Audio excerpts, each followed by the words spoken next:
So if low self-esteem is here and imposter syndrome is here, what is the difference that imposter syndrome is describing?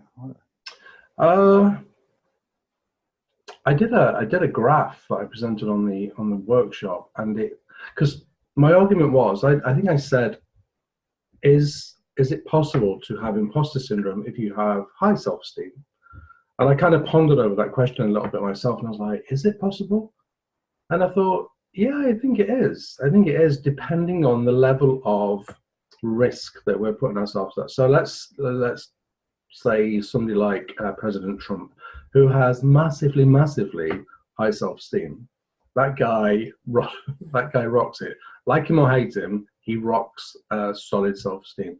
However, I still think there'll be points in his life where he'll sit down and go, whoa, what have I done? What am I doing?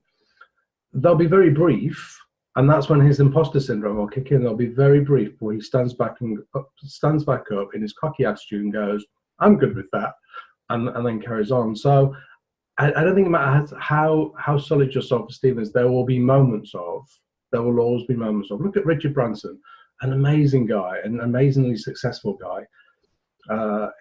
I imagine that his self-esteem is solid, but there will still be moments where he'll make a decision and go, ooh, what have I done? Am I good with that? And he'll question it, which I think is a good thing. And then he'll go, no, I'm good with that. And then he'll carry on. So that for me, that's the difference. It's when we put ourselves, I call it at risk.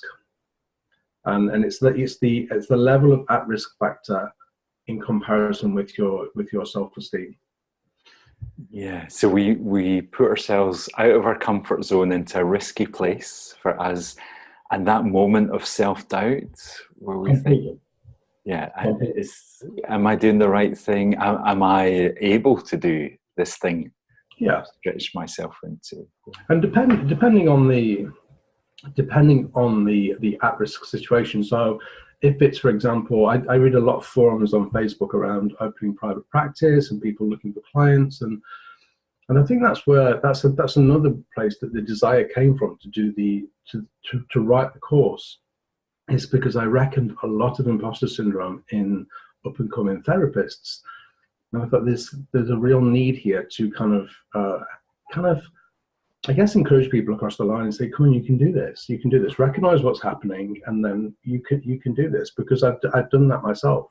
And my supervisor's been amazing with that all the way along, saying, come on, you can do this, it's fine, don't worry about it, you're great, carry on. So she's great for that.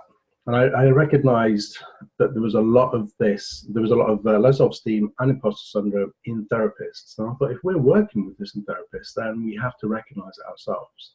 And we have to be able to work on ourselves before we can then work with clients. So the reason I did the course was, yeah, it's aimed at people working with clients, but it's also aimed very much at the therapists as well.